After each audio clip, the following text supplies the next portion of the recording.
Where I'm from in the US, we are really going to see some challenges with national level actions around environmental issues and climate change. And so I've thought about ways that I can translate some of the knowledge that I've gathered through this process to help folks feel like they have more agency within their own communities, that they're not just here waiting for the climate apocalypse to happen, but that there are actual real substantive things they can do to help their communities become more resilient or adapt. Those are lessons that we can bring from other authoritarian contexts. We can bring those lessons from global South countries. This is really a moment for the US to be humble about this, and I'm hoping to connect some of those lessons for folks in my own communities back home. Hello, and welcome back to the Ecopolitics podcast. This is a podcast for students and researchers studying environmental politics. And I'm Peter Andrée from Carleton University. I'll be your host today. Ryan Katz-Rosene from the University of Ottawa will not be joining us for this episode. So this show's title is Becoming an Ecopolitical Researcher. And I'm here in discussion with three researchers on that path. The first is Obed Asamoah. He recently completed his PhD and is now a postdoctoral fellow at Carleton University. So welcome to the podcast, Obed. Thank you, Peter. Great to have you here. And the next two are current PhD researchers. The first is Devon Cantwell-Chavez. She's a PhD candidate in the Department of Political Studies at University of Ottawa, studying under Ryan Katz-Rosene. So welcome, Devon. Thanks for having me. And finally, Kaleigh McIntosh is a PhD student in the Department of Geography and Environmental Studies at Carleton University. And she's also the producer of this season of the Ecopolitics podcast. So thanks for joining us, Kaleigh. Great to be here. All right. So it's great to have the three of you here today. And I want to start with you, Obed. You recently finished your PhD in Finland, but doing a study that took place in your home country of Ghana. So that sounds like quite a journey. Tell us a little bit about your background and what brings you to the podcast today. Thank you very much, Peter. I started my educational journey in Ghana, and I was born in a very small community in Ghana. My tribe is a minority in Ghana. So when I was growing up, I saw the forest to be the home for us. But a time came that there were a lot of people, a lot of timber industries coming in to harvest the forest. It got to a point that the forest could no longer hold the pressure from these people. So there was a time that there were a lot of conflict between the local people and then the forest industries. As a young child, I decided that, okay, what can be my contribution in the future? So I talked to myself that I want to be a forest manager. So I decided to tune my line to the forest.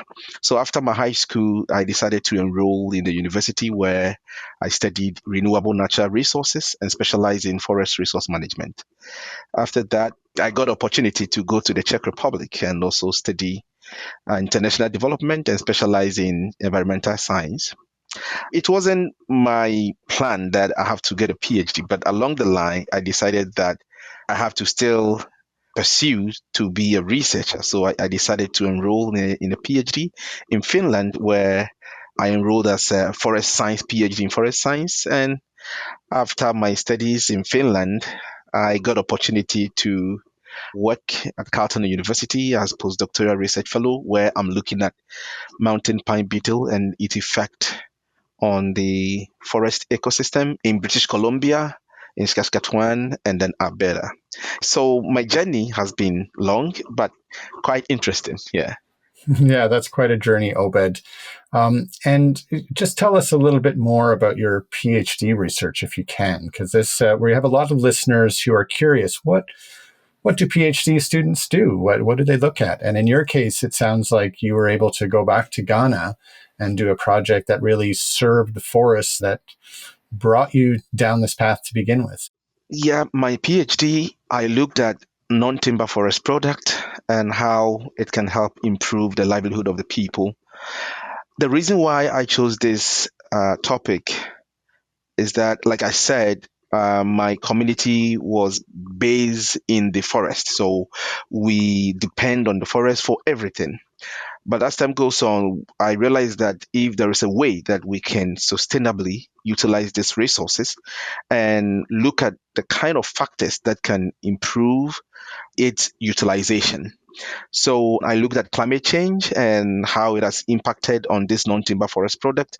I also looked at the perception of the people when it comes to value addition to this non-timber forest product and the commercialization of this non-timber forest product. Yeah, that's fascinating. Just to clarify, because you're talking about non-timber forest product, what are the non-timber forest products from Ghana? Well, thank you. Non-timber forest product is any product that is being obtained from the forest apart from timber. So being mushroom, honey, fruit, seeds, gum, raisins, and leaves are considered as non-timber forest products. And these are the products that the local people heavily depend on. For example, people living close to the forest go to the forest to take the leaves, the bark of the trees, the roots, for many other purposes. For example, most of these local communities don't have these modern hospitals, so they heavily depend on this product to treat different kinds of ailments. So that is the reason why I saw that it's something that is very important that we have to look at it. And from ages, these products have been taken and its utilization has not been met. So people go, they take it, and if they are able to add value to it, if they are able to process it, it can increase its commercialization, which at the end of the day can also improve the lives of the local people. So that was the reason why I looked at that and how it can be helped to improve the life of the people. Fascinating. And I can imagine that implicit in all there is that some of that harvesting of non-timber forest products can be done within vibrant biodiverse ecosystems that the timber industry doesn't necessarily preserve. Yeah. So let's shift to Devon. Devon, you're doing quite different research. You're working in various cities around the world, looking at how they are engaging with climate change. Tell us a bit about your PhD research and what you're finding. Yeah, thank you, Peter. So I research 4 cities across the globe in particular. So Buenos Aires, Ho Chi Minh City, Seoul, and Mexico City. And I'm really interested in kind of 2 sets of questions. First is, what are the norms that we actually have when it comes to urban climate governance policy? And how did we get those in the first place? The second big pocket of things that I'm looking at has to do with norm entrepreneurs and their role in those types of policies. So a couple of big findings that I've had on this. First is that oftentimes we are getting norm entrepreneurs through a process that I'm calling hegemonic assimilation, which is basically a fancy term for, cities are interested in gaining power. So they're looking to see what other cities in power do and trying to match that. The way that cities are doing this is through economic structures, through leadership roles in international organizations. And oftentimes, norm entrepreneurs become specialists in a very particular issue, so like transportation or green spaces, but maybe not something like water. Additionally, a lot of the ways that we've talked about norms in urban climate governance and environmental governance in the past often lacks a kind of foundation in history. So one of the things I'm trying to do is account for what the role of colonization is in terms of the modern existence of these norms and how they play out in the modern context. And I'd say one of the biggest findings, and this is where I'm going to end up taking future research, is focused on what are the actual impacts of these norms and these policies on everyday residents. Unfortunately, one of the big findings that I have from this project is that things that we often consider to be best practices in governance norms for cities often reproduce inequalities. And so I think that's the next big puzzle that we need to kind of tease out is actually how do we address those inequalities? How do we challenge these kind of existing structures of norms? But the research has led me to some really interesting findings here. That's really interesting, Devon. I was just reflecting on how for Obed, his relationship with the forest as a child affected his research trajectory. And I'm curious about yours. Why are cities important in general, and why were they important to you? What's the background that brought you to this as a research topic? Yeah, so my time in graduate school, master's and PhD program combined, is bookended by Trump administrations. Back in 2017, the US announced that they were planning to withdraw from the Paris Agreement. The next day, we had about 200 plus cities show up and say, we're still in. and say that they were going to keep moving forward with Paris Agreement goals, despite whatever was going to be happening at the national level. And that piqued my interest about whether cities were actually capable of reaching the type of carbon drawdowns that we needed, whether they were capable of adapting communities in the way that were needed and doing that in an equitable way. I have had to think about what the kind of next generation of city leadership in Trump 2.0 has looked like. So cities are, playing a really substantial role in this. But, as I talk to folks both at the city, national and international levels, unfortunately, one of the things is national level leadership really does matter. And there are limitations to what cities can achieve by themselves. But cities and their networks have come up with some really creative options to try to navigate that. So it'll be interesting to see how that plays out. But that's kind of what drew me to that topic. Yeah, that's really interesting. And I know a regular conversation in our courses is about what actors need to take the lead. And the reality is often like there's a whole bunch of activity going on different levels and intersecting and weaving together. And sometimes the nation state is at the front. Sometimes it's a laggard pulling things back. And then the states or provinces or other institutions or some case civil society or industry is leading on certain issues and pulling other actors with them. So these ebbs and flow of political engagement on these issues is fascinating. And now I'm going to switch over to Kaleigh McIntosh, who's doing, again, a different piece of research in her home community of New Brunswick, looking at the Woolastock River. But I might also start by asking you about your trajectory, Kaleigh, so that we can get a sense of how you came to the place that you are today. Yeah, for sure. It's definitely been a bit of a winding road to get back in Fredericton, New Brunswick, where I'm based now. In my undergrad, I was really interested in politics, so definitely on the politics side of ecopolitics, and did my undergrad in political science. And then when I went off to do my master's, I was initially really interested in concepts of climate migration and what that would look like in law, but I ended up getting involved in that area of research and heading over to do my master's in development studies at York University, where I later did my field research for that program in a country called Kiribati, which is in the Pacific, and is a country made up of 33 atoll islands. What I was interested in there was understanding how communities were able to contribute to sort of the international development and national development work being done in the country around climate adaptation and specifically sea level rise, and how community organizations were working on those issues on their own. That took me about as far from home as I could have possibly gone. And when I came to do my PhD, which I think was definitely a bit of a I wasn't sure if that was going to be the path for me, but I realized that a lot of what I had learned from that experience in Kiribati informed what I wanted to think about, even looking in my own backyard in New Brunswick. Yeah. That's super interesting, Kaleigh. And so now you find yourself in your backyard looking at the Woolastock River. And tell me just a little bit about your research there, and so the listeners can hear a bit about what you've been finding. Yeah, so I'm focused, as you said, on the Woolastock River Valley in New Brunswick, Canada.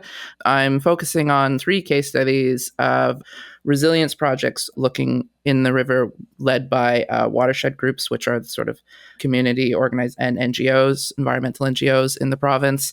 I want to better understand collaborative relationships, how they can help us understand the resilience of a complex sort of system like the Woolastock socio-ecological system, and how can we build and maintain these resilience efforts in the long term, and what role do collaborative relationships play in that process.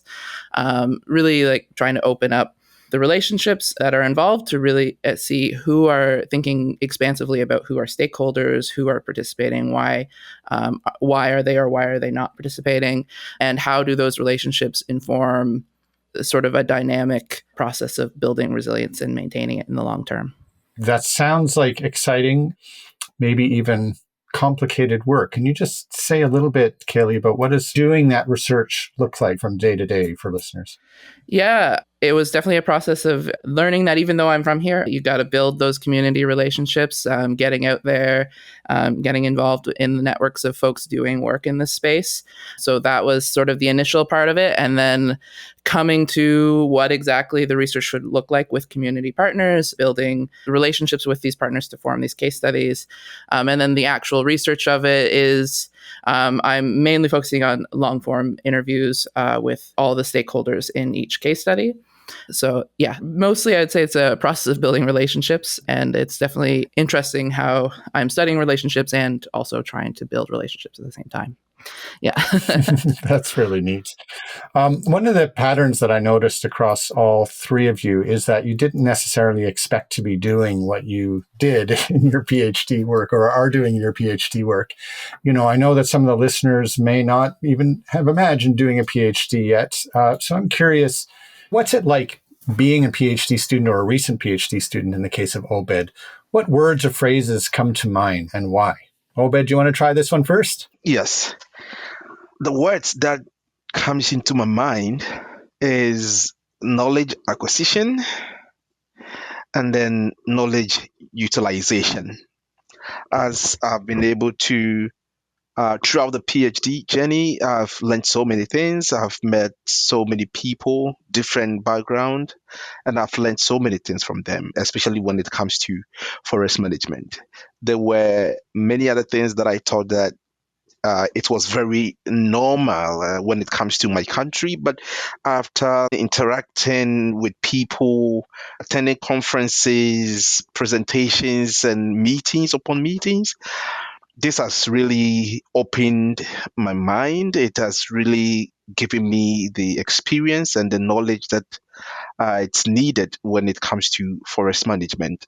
There is one funny thing that I've not been talking about it, but that was what really pushed me to go into research. The whole thing was that when I was in the university, I met one professor, and that professor, I really liked him. But there was a time that I went to his house and how he has used carved wood to decorate his home and his office. I said, okay, I want to be like him because the way he has arranged his office, the way he looks good. So I asked myself, okay, how can I be like this man? Is it that I have to push to get where he is? So that also really pushed me. He set as a role model for me to really go like advance myself in studies. But when I grew into research, that I said, no, this was very funny. Why should this be my reason of going into research? It should have been something very important. But it was very important to me at that time, which I see that anybody who wants to go into research should have some kind of focus. He should be well determined and have the resilience and resistance to all kind of pressure that may come by. Yeah. That's a great story.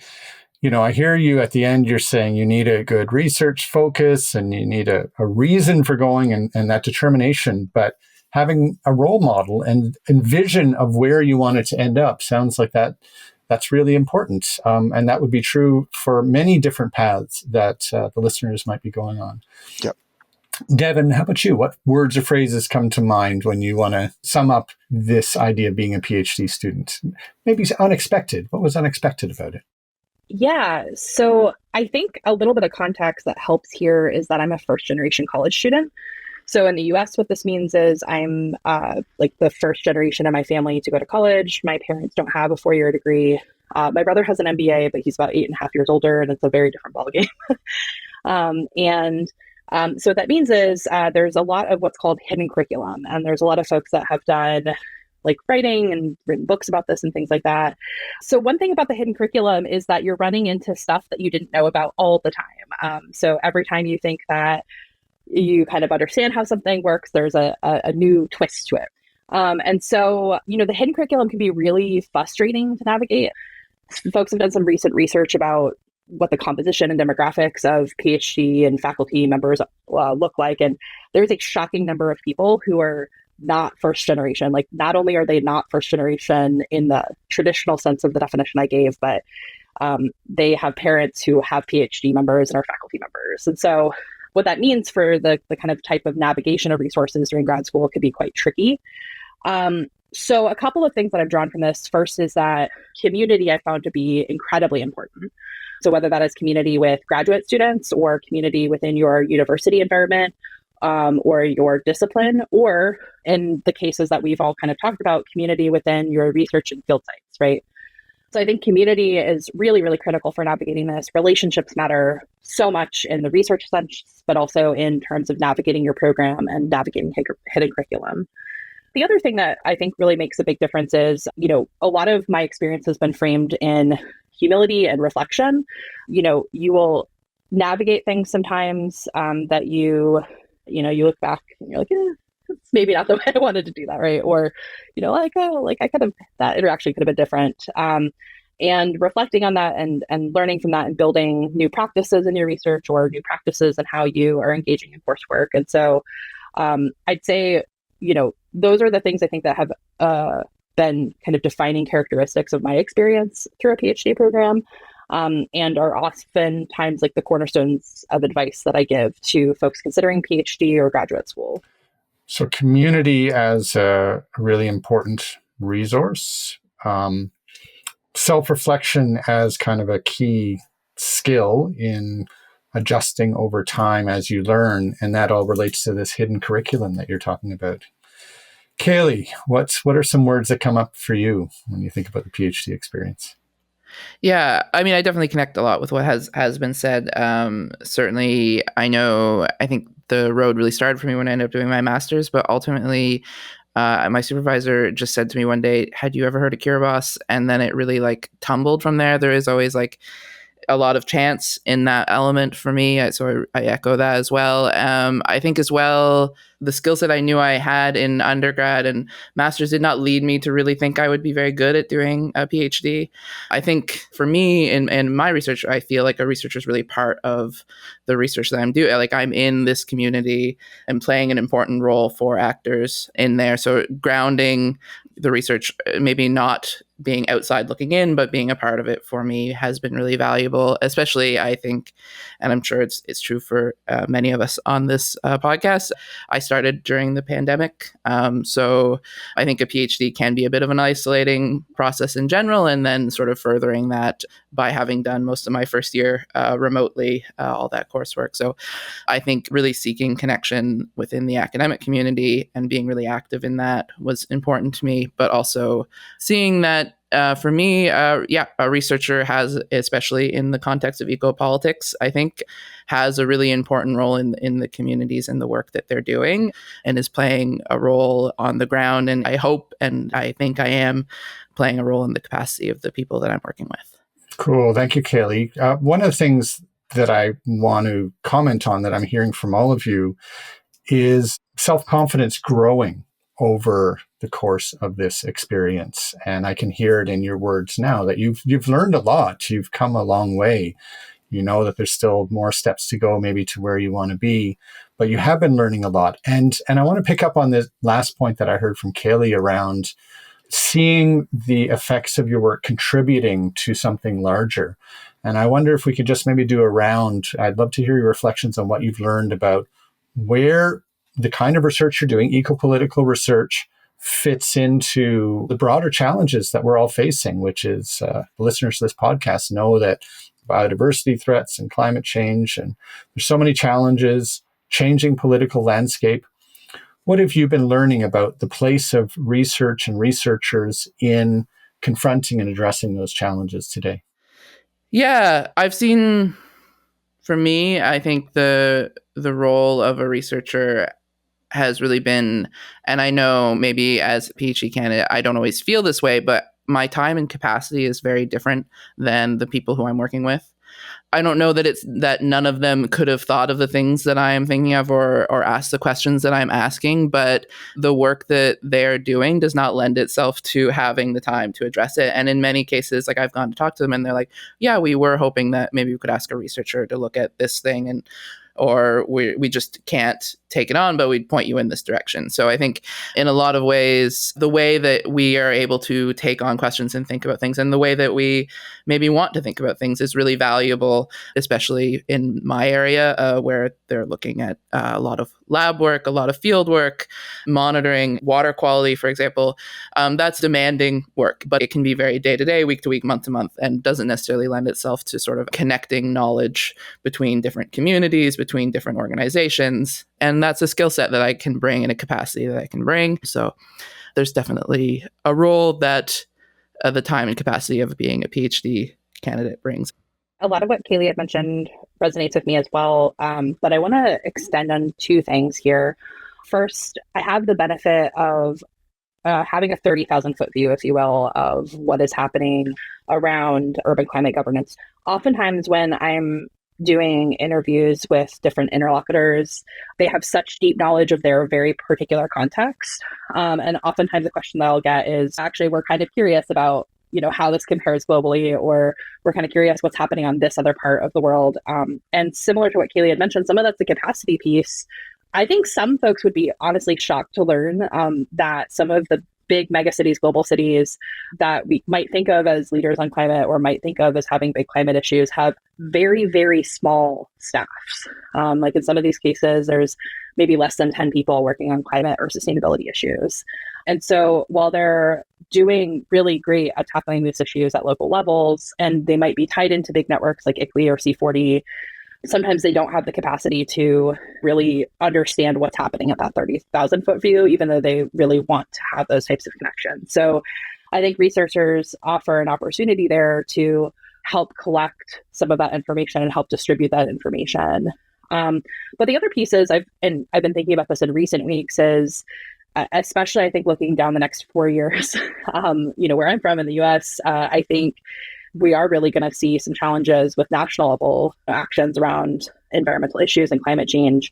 And so I've thought about ways that I can translate some of the knowledge that I've had and gathered through this process to help folks feel like they have more agency within their own communities, that they're not just here waiting for the climate apocalypse to happen, but that there are actual real substantive things they can do to help their communities become more resilient or adapt. And those are lessons that we can bring from other authoritarian contexts. We can bring those lessons from global South countries. And I think this is really a moment for the US to be humble about this. And I'm hoping to connect some of those lessons for folks in my own communities back home. Thanks, Devon. Yeah, a couple things really resonate. That big 30,000 foot view is something that researchers sometimes can offer back to the communities and contexts they study that just kind of gives a new perspective. And I also hear what you're saying at the end here about sharing what you're learning, sharing the knowledge in ways that allow actors who are trying to move forward progressively on these issues to keep moving despite, some of the setbacks that are coming into place right now. Obed, over to you. What have you been learning about the place of ecopolitical research, the kind of research you've been doing in addressing these kinds of issues? What I've seen and what I can say about this is through research, we have been able to identify some environmental challenges. Through research, we realized that there is a high rate of deforestation, both by the local people and then by the forest industries. And through research, we realized that the local people have the perception that the industries are taking what belongs to them. And they have to also find a way to also take some of these resources. And throughout the research, we were able to also come out with a solution where we realize that there are other ways that we can help these local people by the government giving them some kind of grant where they can be used to shift the processing of this non-timber forest product into a modern way. So I see your research to be very important in everyday life. And I will always encourage people to go into research. Thank you very much, Obed. And that's a good way to kind of close it out today with an invitation to listeners that if you also want to play a role in research moving forward, there can be room for you, just like there is for Obed and Devon and Kaleigh. And one of the things that I'm hearing is that each of you are both studying in these areas, but then becoming part of the networks of change, of solution building in your different areas. Obed, for you in the forestry area, Devon, for you in the climate change space, where what I was hearing is not only are people talking to you, but you also become a connector, part of that connective web. And I heard that with Kaleigh as well. Relationships are so central to her research. And now she is one of the nodes in that relational map that's working to build resilience in the Woolastock. So it's really exciting to see how you reach developing skills, capacity, you have things to offer, and then you're taking on roles in those networks.